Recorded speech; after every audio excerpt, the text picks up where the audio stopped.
السلام علیکم. ہم پڑھیں سورہ احزاب آیت نمبر 53 پردے کا حکم. بسم اللہ الرحمن الرحیم. یا ایہا الذین آمنوا لا تدخلوا بیوت النبی إلا أن يؤذن لكم إلى طعام غير ناظرين إناه ولكن إذا دعيتم فادخلوا إذا طعمتم فانتشروا ولا مستأنسين لحديث إن ذلكم كان يؤذي النبي فيستحيي منكم والله لا يستحيي من الحق وَإِذَا سَأَلْتُمُوهُنَّ مَتَاعًا فَاسْأَلُوهُنَّ مِنْ وَرَاءِ حِجَابٍ ذَلِكُمْ أَطْهَرُ لِقُلُوبِكُمْ وَقُلُوبِهِمْ وَمَا كَانَ لَكُمْ أَنْ تُؤْذُوا رَسُولَ اللَّهِ وَلَا أَنْ تَنْكِحُوا أَزْوَاجَهُ مِنْ بَعْدِهِ أَبَدًا ان ذالکم کان عند اللہ عظیما. اے ایمان والو، پردے کا کام چل رہا ہے ٹاپک. اے ایمان والو، نبی کے گھر میں بلا اجازت داخل نہ ہو لگے تمہیں کھانے پر آنے کی اجازت دے دی جائے، اور وہ بھی اس طرح کہ تم ان کھانے کی تیاری کے انتظار میں نہ بیٹھے رہو. لیکن جب تمہیں دعوت دی جائے تو جاؤ، پھر جب کھانا کھا کر تو اپنی راہ لو اور باتوں میں جی لگا کر نہ بیٹھو. حقیقت یہ ہے کہ اس بات سے نبی کو تکلیف پہنچی ہے اور تم سے وہ کہتے ہوئے شرماتے ہیں، اور اللہ حق بات میں کسی سے نہیں شرماتا. اور جب تمہیں نبی کی بیویوں میں سے کچھ مانگنا ہو تو پردے کے پیچھے سے مانگو. یہ طریقہ تمہارے دلوں کو بھی اور ان کے دلوں کو بھی زیادہ پاکیزہ ذریعہ ہوگا. تمہارے لیے جائز نہیں ہے کہ تم رسول کے تکلیف پہنچاؤ، نہ جائز ہے کہ تم ان کے بعد ان کی بیویوں میں سے کبھی نکاح کرو. یہ اللہ کی نزدیک بڑا سنگین بات ہے. آیت معاشرے میں کچھ آداب بتا رہی ہے. اس وقت جب حضور اقدس صلی اللہ علیہ وسلم نے حضرت زینب رضی اللہ عنہا کے ہاتھ کا موقع ولیمہ کا اہتمام فرمایا تو اس وقت کچھ حضرات کھانے کے وقت سے کافی پہلے بیٹھے جبکہ کھانا تیار نہیں ہوا تھا، اور کچھ حضرات کھانے کے بعد دیر تک آ کے مقابلت میں بیٹھے رہے. حضرت صلی اللہ علیہ وسلم کی حیات طبیعہ ایک لمحہ قیمتی ہے، اس لیے حضرت کا دیر تک بیٹھنا اور وجہ سے آپ کو مشغول رہنا پڑتا تھا، جس سے آپ کو تکلیف پہنچی تھی. واقعہ کیونکہ حضرت صلی اللہ علیہ وسلم کے ساتھ پیش آیا اس لیے آیت آگے گھروں کے خاص طور پر ذکر ہے، لیکن آیتوں کے عام آداب کی سکھائے گئے. اول تو کسی گھر میں بلا اجازت جانا منع ہے. اگر کسی کھانے کی دعوت ہے تو کوئی سب تک اختیار نہیں کرنا چاہیے جس سے میزبان کو تکلیف پہنچے. بہت ٹائم پہلے بہت بیٹھ گیا. اسلامی معاشرت کا یہ دوسرا کام ہے کہ ذریعہ عورت کے لیے پردہ واجب ہو کیا گیا ہے، جہاں یہ براہ راست خطاب نہیں جو آیت نمبر 59 میں آئے گا. فہد بھائی اور اظہر بھائی آواز ٹھیک آ رہی ہے؟ مسئلہ تو نہیں ہوتا؟ جی آواز جی بالکل صحیح آ رہی ہے. بسم اللہ الرحمن پردے کا حکم.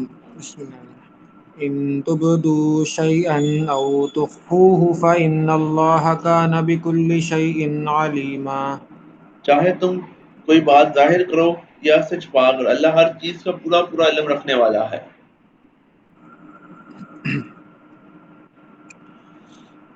اس سے جو پچھلی آیت گزری تھی نا، اس میں وہ تھا کہ اگر آپ کسی کے گھر جنرل حکم جو تھا کہ کسی کے گھر آپ کھانا کھانے جاتے ہیں تو کھانے کے بعد زیادہ دیر تک نہ بیٹھے رہیں تاکہ اس کو تکلیف نہ ہو، یا ہاں اس کو وہ کہنا نہ پڑے کہ یار چلے جائیں اور کافی ٹائم ہو گیا. بسم اللہ الرحمن الرحیم. محرم مردوں سے پردہ نہیں ہے. بسم اللہ الرحمن الرحیم.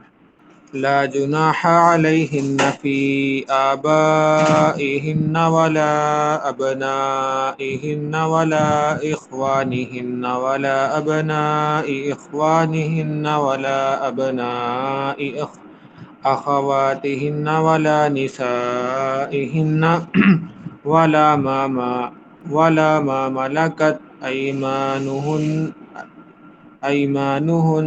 واتقين الله ان اللہ کان علی کل شیء شہیدا. نبی کی بیویوں کے لیے اپنے باپ کے سامنے سے پردہ آنے میں کوئی گناہ نہیں.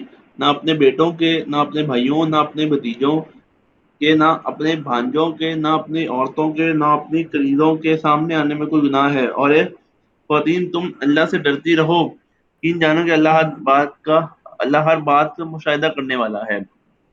یہاں سے میں پڑھوں۔ پڑھو۔ جیسا کہ سورہ نور میں گزر چکا ہے، بعض مفسرین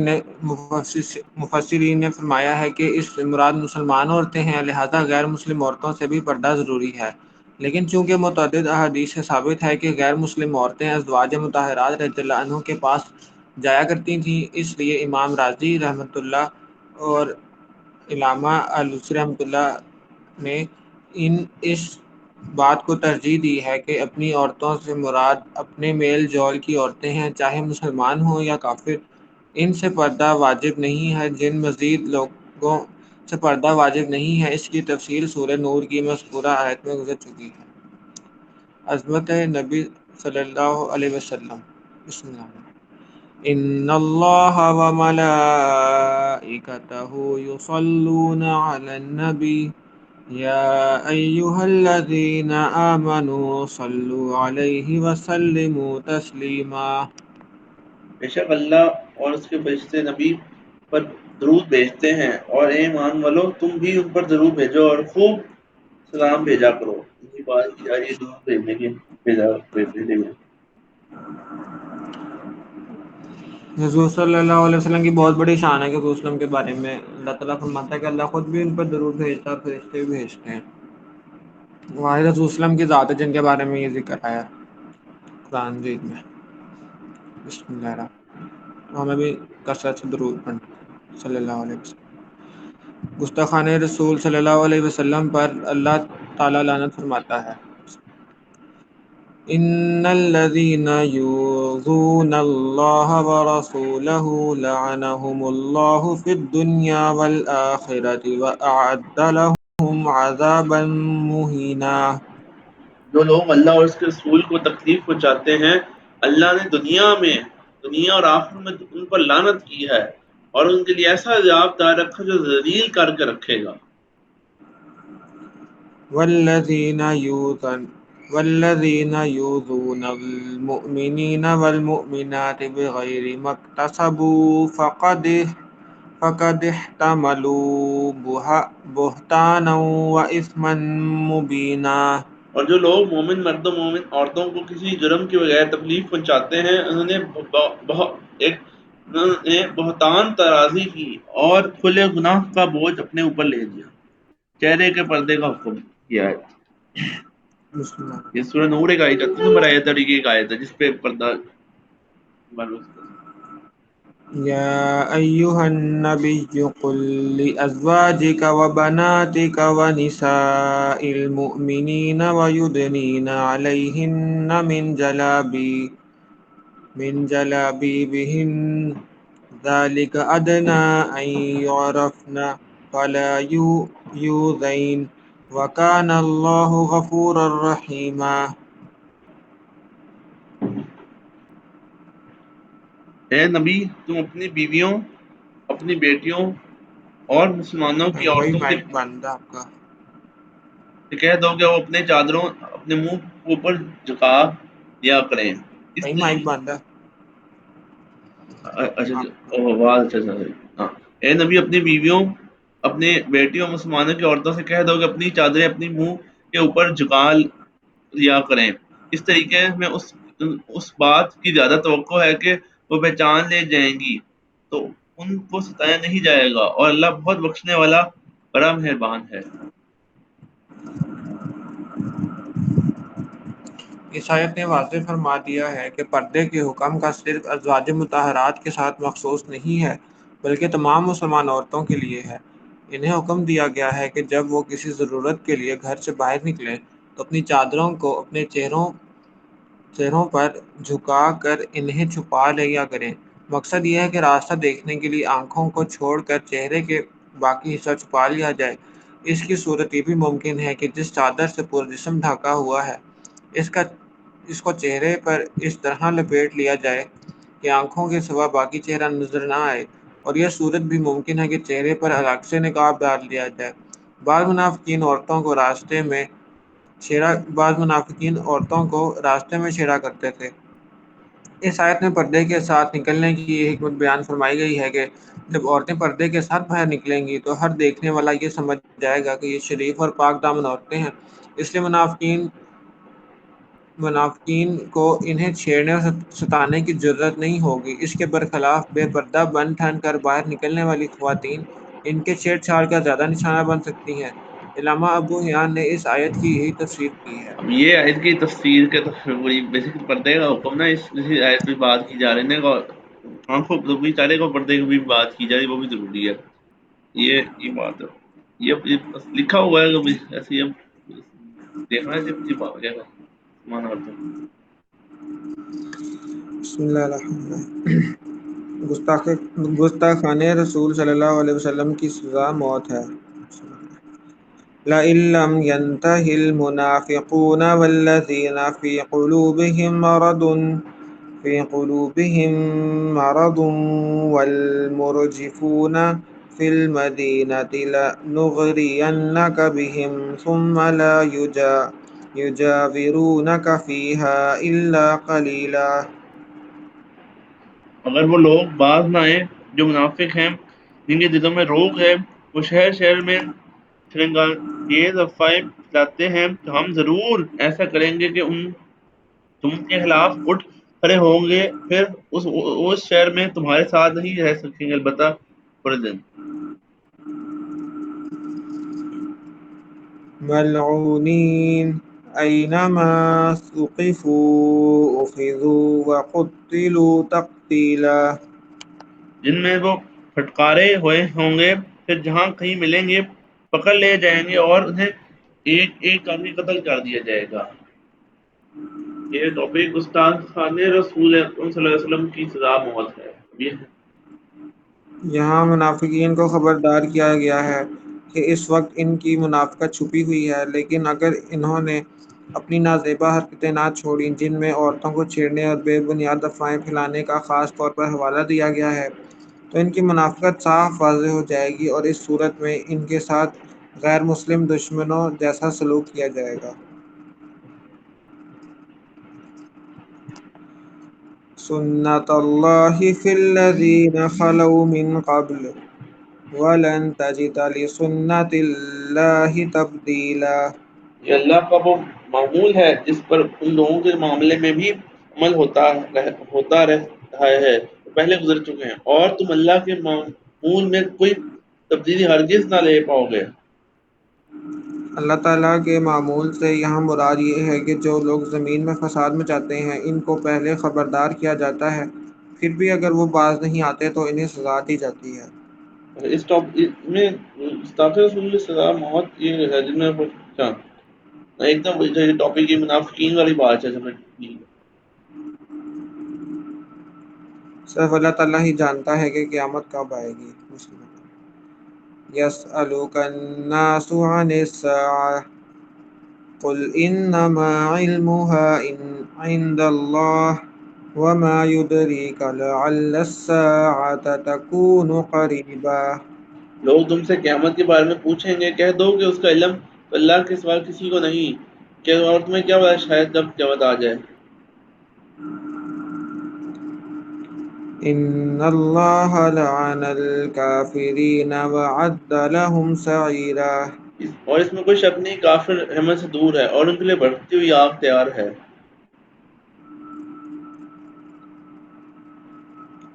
خالدین فیہا ابدا لا یجدون ولیا ولا نصیرا۔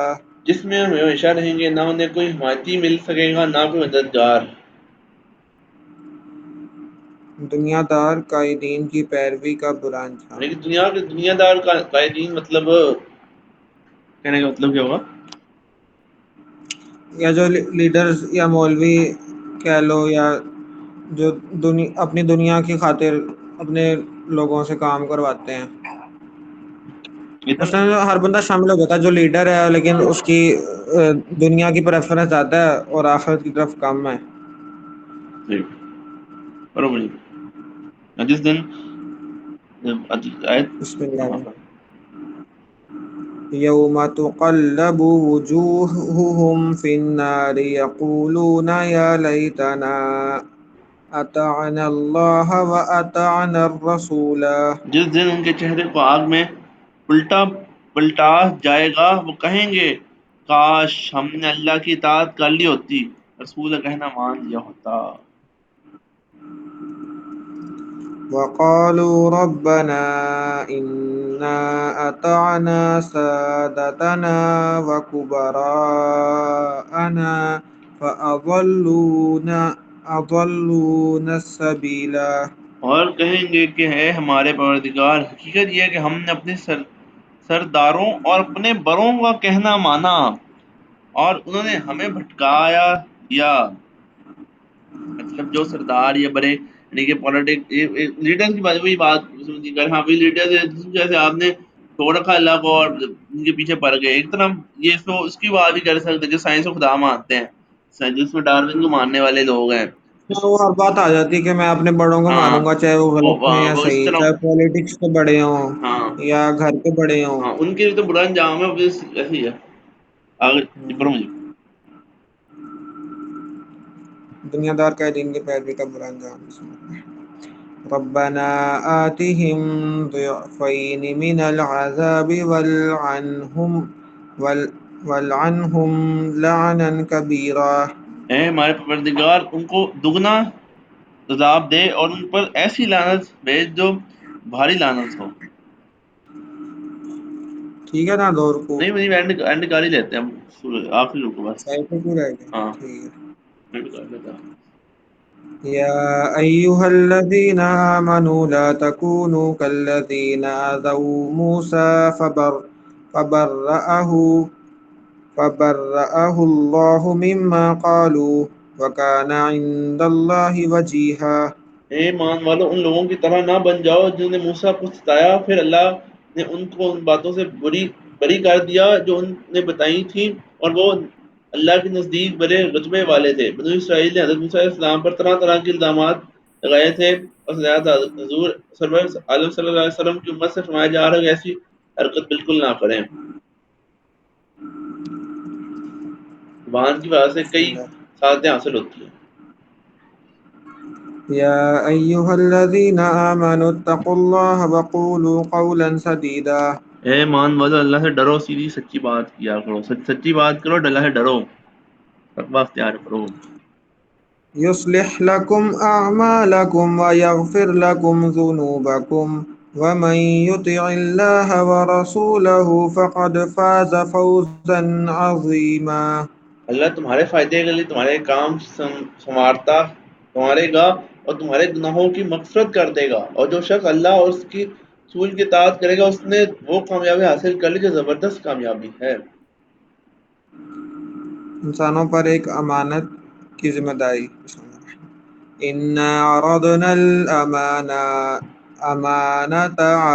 على السماوات والأرض والجبال فأبين أن يحملنها وأشفقن منها وحملها الإنسان إنه كان ظلوما جهولا. اور ہم نے امانت آسمانوں زمین اور پہاڑوں پیش کی، انہوں نے اس کو اٹھانے سے انکار کر دیا اور ان سے ڈر گئے۔ انسان نے اس کا بوجھ اٹھا لیا ہے، وہ بڑا ظالم اور بڑا نادان ہے۔ یہاں امانت کا مطلب ہے اپنی آزاد مرضی سے اللہ تعالیٰ کے احکام کی اطاعت کی ذمہ داری لینا۔ اس کائنات میں اللہ تعالیٰ کے بہت سے تکوینی احکام تو وہ ہیں جنہیں ماننے پر تمام مخلوقات مجبور ہیں، اور وہ اللہ تعالیٰ کے حکم کے خلاف کر ہی نہیں سکتی، مثلا موت اور زندگی کا فیصلہ وغیرہ۔ لیکن اللہ تعالیٰ نے اپنی مختلف مخلوقات کو یہ پیشکش فرمائی ہے کہ بعض احکام کے معاملے میں انہیں یہ اختیار دیا جائے گا کہ اگر وہ چاہیں تو اللہ تعالیٰ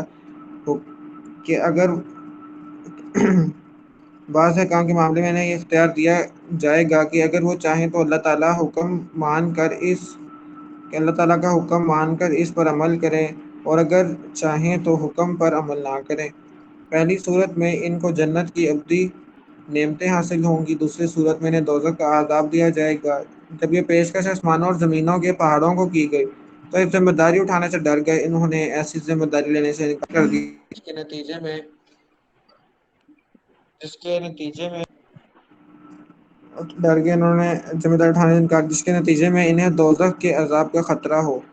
لیکن جب انسان کو یہ پیشکش کی گئی تو اس نے یہ ذمہ داری اٹھا لی۔ آسمان، زمین اور پہاڑ اگرچہ دیکھنے میں ایسے نظر آتے ہیں جیسے ان میں شعور نہیں ہے، لیکن قرآن کریم کی کئی صورتوں سے معلوم ہوتا ہے کہ ان میں کسی نہ کسی درجے میں شعور موجود ہے، جیسا کہ سورہ بنی اسرائیل آیت 44 میں گزرا ہے۔ اس دن مخلوقات کو یہ پیشکش حقیقی معنی میں ہوئی ہو اور انہوں نے انکار کیا ہو تو اس میں کوئی اشکال کی بات نہیں ہے، اور یہ بھی ممکن ہے کہ امانت کی پیشکش اس سے انکار مجازی معنی میں ہو، یعنی اس امانت کے اٹھانے کی صلاحیت نہ ہونے کو انکار سے تعبیر فرمایا گیا ہو۔ اس موقع پر سورہ اعراف کی آیت 172 اور اس پر ہمارا تشریحی حاشیہ بھی ملاحظہ فرما لیجیے۔ یہ جملہ ان لوگوں کے لیے فرمایا گیا ہے جنہوں نے امانت کا یہ بوجھ اٹھانے کے بعد اس کا حق ادا نہیں کیا اور اللہ تعالیٰ کی اطاعت نہ کی، یعنی کافر و منافق لوگ۔ چنانچہ اگلی آیت میں انہی کا انجام بتایا جا رہا ہے۔ آخری آتا ہے انسانوں پر ایک امانت کی ذمہ داری، یہ سورہ احزاب کی آخری آیت ہے۔ بسم اللہ الرحمن الرحیم۔ لِيُعَذِّبَ اللَّهُ الْمُنَافِقِينَ وَالْمُنَافِقَاتِ وَالْمُشْرِكِينَ وَالْمُشْرِكَاتِ وَيَتُوبَ اللَّهُ عَلَى الْمُؤْمِنِينَ وَالْمُؤْمِنَاتِ وَكَانَ اللَّهُ غَفُورًا رَحِيمًا۔ نتیجہ یہ ہے کہ اللہ منافق مردوں اور منافق عورتوں کو نیز مشرک مردوں اور مشرک عورتوں کو عذاب دے گا، اور مومن مردوں اور مومن عورتوں پر رحمت دے گا، ظلم ہوئے گا۔ اللہ بہت بخشنے والا بڑا مہربان ہے۔ یہ ہم کل سورہ صبح شروع کریں گے، بہت سورہ فاتر، سورہ یاسین وغیرہ آئیں گے۔ حدیث چلو شروع کرتے ہیں۔ کون سا ٹاپک شروع کریں حدیث کا؟ وہ شروع کر لو، قیامت والا شروع نہیں کیا تو دن سے۔ موت، قبر کا بیان یا موت والا شروع کر لو۔ ہاں یہ چلو شروع کرتے ہیں، صحیح پڑھنے ہیں، آل سے شروع کر لیں، چلو آل سے شروع کر لیتے ہیں۔ جب پڑھا ہم نے حدیث 40 ہاں یہ بندی حدیث پڑھی تھی ہم نے۔ حضرت ابو حیدرہ بیان کرتے ہیں، صلی اللہ علیہ وسلم نے فرمایا روز قیامت زمین کو مٹھی میں لے گا اور زمین اور آسمانوں کو اپنے دائیں ہاتھ میں لپٹ لے گا، پھر فرمائے گا میں بادشاہ ہوں، زمین کے بادشاہ کہاں ہیں؟ اللہ فرمائے گا جب یہ ساری قیامت اینڈ ہو جائے گی تو بیسیکلی ایک ڈفرنس ہوگا، اللہ کہے گا کون ہے بادشاہ؟ جب فیل ہوگا نا پھر سارے فرشتے بھی ختم، موت مل جائے فرشتوں کو بھی، اور ساری انسانیت ختم ہو جائے گی سارے اللہ کے، ساری جتنے بھی مخلوقات جیے گی ساری کی ساری وہ ساری ختم ہو جائے، پھر اللہ بولے گا کون ہے پھر بادشاہ؟ ایک انسان ہوئے گا یہ ایک طرف اللہ ہے، پھر اللہ ہی رہے گا۔ حضرت عبداللہ بن عمر اتنا بیان کرتے ہیں، صلی اللہ علیہ وسلم نے فرمایا روز قیامت اللہ آسمانوں کو لپٹ لے گا، پھر انہیں دائیں ہاتھ میں پکڑ لے گا، پھر فرمائے گا میں بادشاہ ہوں، جابر تکبر کہاں ہے؟ پھر وہ زمینوں کو اپنے بائیں ہاتھ میں لپٹ لے گا، ایک دوسرے روایت میں ہے کہ ان کو اپنے دوسرے ہاتھ میں لے، اور پھر فرمائے گا میں بادشاہ ہوں، جابر تکبر کہاں ہے؟ اللہ مسعود بیان کرتے ہیں کہ یہودی عالم نبی کریم صلی اللہ علیہ وسلم کے پاس آیا تو اس نے کہا محمد روز قیامت اللہ کو ایک انگلی پر روک لے گا، زمینوں کو ایک انگلی پر، پہاڑوں کو درختوں کو ایک انگلی پر، مٹی کو ایک انگلی پر، باقی ساری مخلوق کو ایک انگلی پر، پھر انہیں بلائے گا تو فرمائے گا میں بادشاہ ہوں، میں اللہ ہوں۔ رسول اکرم باپ کو تعجب کرتے ہوئے اس کی تصدیق کرتے ہوئے حسن دی، اور آپ صلی اللہ علیہ وسلم نے تلاوت فرمائی انہوں نے اللہ کی قدر نہ کی، اس طرح اس کی قدر کرنے کا حق ہے، اور روز قیامت زمین اس کی مٹھی میں ہوگی اور آسمان اس کی دائیں ہاتھ میں لپٹے ہوں گے، وہاں پر والدین ہے جو اس سے صحیح کرتے ہیں۔ عائشہ بیان کرتے ہیں ان قبر کا بیان پڑھ لیتے ہیں۔ یہ کون سا ٹاپک ہے؟ یہ مطلب وہ اس کا کیٹیگری کون سی تھی یہ حدیث روز کی؟ بیک قیامت والے تھے، ہاں قیامت کے حوال۔ نہیں، وہ والا دیکھو نا، کیا کہتے ہیں، قبر کا بیان یا موت کا اس طرح۔ اور کا بیان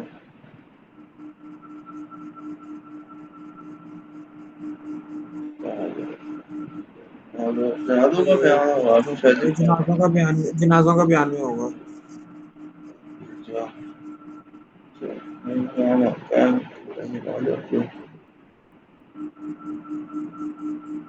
اچھا، حضرت برا بن عازب اتنا بیان کرتے ہیں نبی کریم صلی اللہ علیہ وسلم نے فرمایا میں 7 چیزوں کا حکم فرمایا اور 7 چیزیں ہمیں منع فرمایا. آپ صلی اللہ علیہ وسلم نے فرمایا مریض کی عیادت کرو. اب مریض کی عیادت کرنا 70,000 فرشتے دعا کرتا ہے تو مریض کی عیادت کرنے جاؤ. جانور کے ساتھ شریک ہو، چھینک والے کا جواب دینا، سلام کا جواب دو، دعوت دینے والے کی دعوت قبول کرو، قسم کھانے والے کی قسم پوری کرنا ہے، مظلوم کی مدد کرنے کا ہمیں حکم فرمایا. اور آپ صلی اللہ علیہ وسلم نے سونے کی انگوٹھی، ریشم، موٹے ریشم، باریک ریشم، سرخ زین، پوش، کسی کپڑے، چاندی کے برتن سے ہمیں منع فرمایا تھا. یہ عیادت کا لکھا ہے سارے قرآن.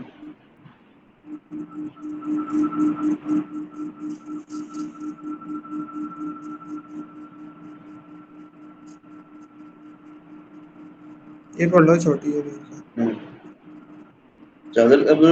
حضرت ابو ہریرہ اور ابو سعید نبی کریم صلی اللہ علیہ وسلم سے روایت کرتے ہیں آپ صلی اللہ علیہ وسلم نے فرمایا مسلمان کو جو پریشانی، غم، رنج، تکلیف اور دکھ پہنچاتا ہے حتیٰ کہ اگر اس سے کوئی کانٹا بھی چپ جائے تو اللہ اس کی تکلیف جیسے سے گناہ معاف کرتا ہے. یہ جتنی مشکلات آتی ہیں اللہ اس کی گناہ معاف کرتا ہے انسان.